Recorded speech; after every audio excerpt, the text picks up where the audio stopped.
Dan pemirsa, pertemuan politik yang terjadi antara sejumlah elit parpol memberikan gambaran tentang medan pertarungan politik di 2024 mendatang. Benarkah turunnya sejumlah politisi langitan membuat pertarungan saat ini bukan tentang capres semata, tetapi pertarungan para kingmaker? Lalu siapa tokoh yang menjadi penentu dalam pencapresan 2024? Sudah bersama kami, Handoko, Sekjen Pro Jokowi atau Projo. Selamat malam Mas Handoko. Selamat malam Mas Rudi. Dan sementara itu melalui sambungan Zoom sudah hadir Deddy Sitorus, Ketua DPP PDI Perjuangan. Selamat malam Bang Deddy, dan juga ada Bang Nurdin Halid, politisi senior, Wakil Ketua Umum DPP Partai Golkar. Selamat malam Bang Nurdin.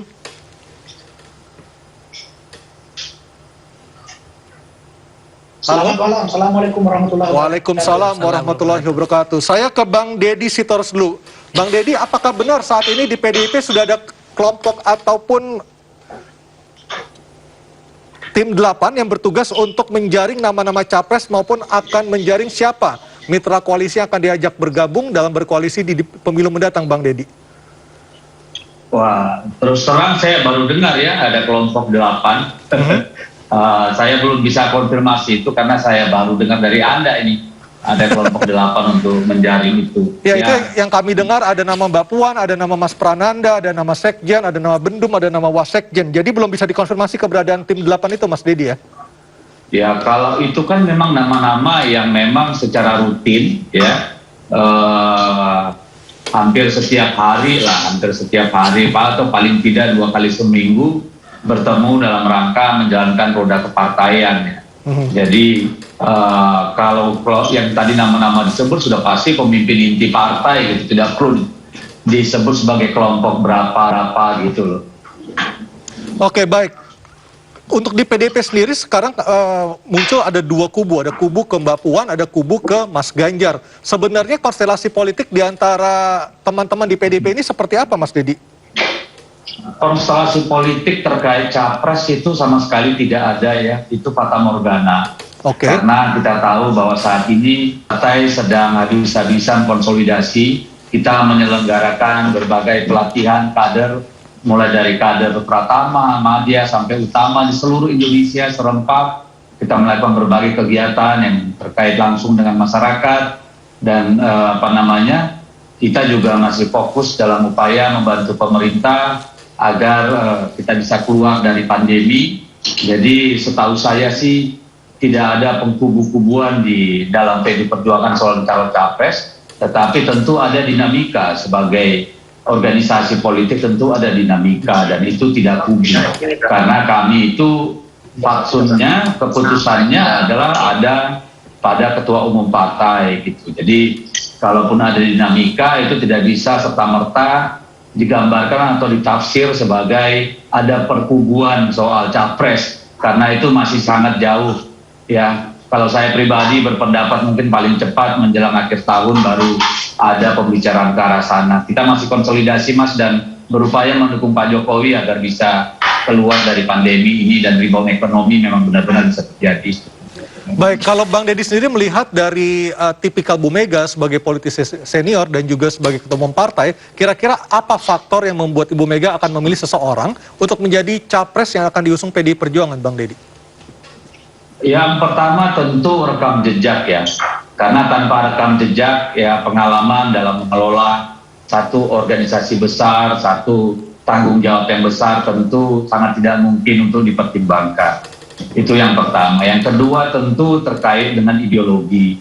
Kita lihat bagaimana yang bersangkutan memang punya aspek-aspek ideologis atau keberpihakan terhadap ideologi ya, Pancasila ya, Undang-Undang Dasar 45, NKRI, Bhinneka Tunggal Ika, dan tentu yang paling penting tentu memang orangnya punya kepemimpinan yang baik, jauh dari masalah-masalah yang terkait dengan pelanggaran hukum maupun etika dan norma gitu ya. Jadi ada beberapa parameter, dan terakhir tentu yang paling terakhir adalah hasil survei.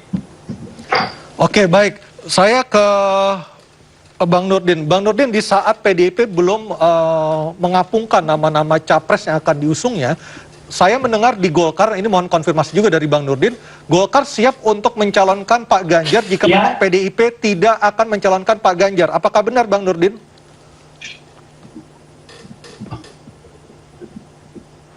Ya, jadi sekarang saya kira KIB dan PDIP adalah partai yang paling siap untuk mencalonkan presiden maupun presiden dalam kontestasi politik 2024. Kenapa? Karena KIB sesuai dengan presiden threshold 20% itu sudah bersyarat, dan PDIP juga sekalipun tidak berkoalisi untuk mengusung itu sudah bersyarat. Oleh karena itu KIB dan PDIP paling siap menghadapi kontestasi politik yang datang. KIB tentu memprioritaskan kepada calon presidennya khusus untuk Partai Golkar telah diputuskan secara konstitusional, secara organisatoris, yaitu Pak Erlangga sebagai calon presiden. Dan itu bagi Golkar harga mati. Nah, tapi nanti kita lihat di KIB tentu masih berproses, sebab kita akan melihat daripada kondisi dinamika yang berkembang ke depan, tentu ada realitas, objektivitas, tentu juga kita harus melihat kondisi itu sehingga KIB belum mengumumkan calon presidennya, tapi saya sangat yakin bahwa Erlangga sebagai calon presiden yang sudah ditetapkan oleh Munas Partai Golkar tentu akan menjadi prioritas. Nah, memang pernah saya mewacanakan beberapa bulan yang lalu bahwa apabila Pak Ganjar tidak mendapat tempat di rumahnya sendiri, maka dari rumah Partai Golkar, tapi itu dalam konteks untuk mencari wakil presiden, bukan untuk calon presiden. Sebab calon presiden Golkar sudah menetapkan Pak Erlangga Hartarto. Apakah nanti ada perubahan untuk Golkar yang bisa merubah itu hanya Pak Erlangga sendiri. Tidak ada yang bisa merubah keputusan tersebut kecuali Pak Erlangga. Dan kalau Pak Erlangga merubah, maka itu harus kembali dilakukan secara organisatoris, baik melalui Munas maupun Rapimnas. Keputusan Munas hanya boleh dirubah oleh Munas, keputusan Rapimnas hanya bisa dirubah oleh Rapimnas. Dan memang ke depan ini kontestasi politik itu sangat menantang dan merangsang karena tidak ada incumbent, ya, karena Pak Jokowi sebagai presiden 2 periode tidak bisa sesuai dengan konstitusi kita, tidak bisa lagi dicalonkan untuk periode yang ketiga. Dan karena itu ini memang membuat elit politik dan personal yang memiliki kapabilitas untuk bangsa ini itu memiliki ruang yang cukup untuk bersaing secara sehat, bersaing secara demokratis. Nah, tinggal sekarang ini kalau kita lihat memang yang sekarang muncul ada 3 nama, dan 2 nama diantaranya bukan ketua umum partai, hanya Prabowo, tapi tidak berarti bahwa yang lainnya tidak memiliki kesempatan karena waktu masih panjang dan khusus untuk Partai Golkar. Sekarang ini sedang melakukan konsolidasi secara menyeluruh dari pusat sampai ke tingkat Pokam, itu di tingkat paling bawah yaitu RT/RW.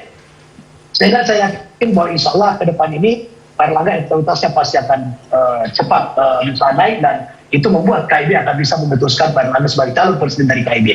Baik, Golkar selama ini dikenal sebagai parpol yang pragmatis, artinya sangat memperhatikan faktor elektoral dari seorang calon ataupun kandidat. Apakah dengan posisi Pak Erlangga yang sampai sejauh ini masih keluar dari top 3 calon presiden yang disurvei dari sejumlah lembaga survei, apakah mungkin suatu saat komposisi ini akan berubah dan Golkar akan melihat seperti apa fenomena yang diinginkan oleh masyarakat, nama Pak Ganjar yang akhirnya akan diusung oleh KIB. Seberapa besar peluang itu, Bang Nurdin? Memang ada 3 faktor ya. Kalau menurut saya 3 faktor yang menjadi indikator untuk menentukan calon presiden maupun wakil presiden. Yang pertama suara rakyat. Nah, karena kita ingin menang, maka yang paling menentukan adalah suara rakyat. Karena suara rakyat yang nanti akan menentukan di bilik suara siapa yang hendak mereka pilih. Karena kedaulatan dari tangan rakyat, maka suara rakyat harus menjadi perhatian utama daripada koalisi maupun partai akan mengusung calon presiden. Nah, ini indikatornya yang memang diukur dari survei. Tetapi survei bukan faktor paling utama, masih banyak faktor-faktor lain yang menentukan. 3 koalisi partai ini atau P3, PAN dan Golkar itu memiliki instrumen partai yang sangat mumpuni untuk menggerakkan daripada instrumen partai ini untuk memenangkan daripada calon presiden. Yang kedua adalah suara kader. Kenapa? Karena kader partai itu adalah memiliki keinginan, ada kemauan, ada kehendak, ada harapan untuk menjadi anggota DPRD, calon bupati, wakil bupati, calon gubernur untuk ikut dalam pilkada. Oleh karena itu tentu mereka juga suaranya itu harus kita dengar, aturannya harus kita pahami dalam menentukan calon presiden. Yang ketiga adalah suara parpol, suara partai politik, karena partai politik juga pasti ingin memenangkan 3 kontestasi politik di 2024, baik pilpres, pileg maupun pilkada. Maka 3 faktor ini akan menentukan daripada baik koalisi partai maupun partai yang PDIP misalnya tidak ada koalisi tapi berhak mencalonkan, itu pasti menjadi indikator untuk menentukan itu. Nah, khusus untuk KIB saya punya keyakinan sangat kuat bahwa dalam mobil politik yang didukung oleh Pak Erlangga maupun koordinator. So, KIB ini yang memiliki koordinator masing-masing, dan itu mereka selalu berkomunikasi. Setiap saat dinamika yang berkembang, mereka diskusikan, mereka bahas, kemudian mereka lakukan evaluasi. Sekarang adalah dalam proses pembahasan yang paling utama sekarang oleh KIB adalah bagaimana mensukseskan Pilpres 2024 itu dengan meminimalisasi daripada terjadinya polarisasi, khususnya politik identitas. Itu yang paling utama sekarang sedang dibahas oleh KIB, sehingga diharapkan bahwa Pilpres 2024 akan menghasilkan atau outputnya adalah damai, menghasilkan pemimpin yang betul-betul dikehendaki oleh sebagian besar rakyat Indonesia. Baik, saya ke Mas Handoko. Mas Handoko, Projo sebagai bukan institusi, tapi lebih kepada lembaga non-parpol mungkin bisa disebut sebagai seperti itu ya. Selama ini selalu dikait-kaitkan dengan Pak Ganjar. Jadi apapun keputusan Pak Jokowi, apapun kecondongan Pak Jokowi dan memilih seseorang, itu pasti akan disokong oleh Projo. Nah sebenarnya sampai sejauh ini, seberapa besar faktor Pak Ganjar yang ada di mata teman-teman di Projo? Kalau bicara begini ya, Pak Jokowi ini kan secara empirik memang lahir memenangi berbagai kontestasi mulai pilkada sampai pilpres. Itu ada satu faktor besar, yaitu faktor kekuatan relawan, di mana mereka bekerja dengan lincah, rapi, akhirnya memenangi, bisa membantu meskipun bukan peserta resmi, tetapi ini sangat membantu, sangat menentukan kemenangan Pak Jokowi. Dan sampai hari ini Pak Jokowi itu mempunyai reputasi yang baik, terbukti dengan survei-survei yang mengungkapkan tingkat kepuasan rakyat terhadap kinerja Pak Jokowi itu masih sangat bagus. Meskipun survei hasilnya menurun ya, tingkat kepuasannya ya. Ya, tapi overall seperti tadi dalam rilisnya Carta Politika misalkan, angkanya masih 68%, masih sangat baik. Dan tentu ini akan mempunyai influence yang sangat besar terhadap kontestasi Pilpres 2024. Nah, apa yang terjadi kemudian adalah ketika ngomong siapa yang akan didorong, yang di-endorse oleh Pak Jokowi, pasti itu akan menjadi guidance bagi kawan-kawan di... Artinya sudah pasti Pak Jokowi dukung siapa, maka Projo akan melegitimasi itu, seperti itu ya? Pasti, kami ikut Pak Jokowi. Jadi sekarang kami tidak ada sebetulnya di Projo itu belum ada satupun nama yang secara official, oh ini dukungan Projo, didukung oleh Projo, nggak ada. Bukan Pak Ganjar, bukan siapapun, ya. Siapapun masih sangat mungkin, karena Projo akan menggelar mekanisme tersendiri. Kami akan menggelar namanya musyawarah rakyat. Nanti saya akan tanya itu ya, musyawarah rakyat di 30 kota ya? Rencananya di semua provinsi, ya minimal 30 kota provinsi. Baik, nanti kita akan lanjutkan lagi Mas Handoko ya. Dan pemirsa tetap bersama kami, nanti Projo akan menggelar musyawarah rakyat di 30 kota di sejumlah provinsi, dan kita akan bertanya juga dari mana Projo mendapatkan dana untuk menggelar acara yang cukup memakan biaya tersebut. Kami akan segera kembali sesaat lagi.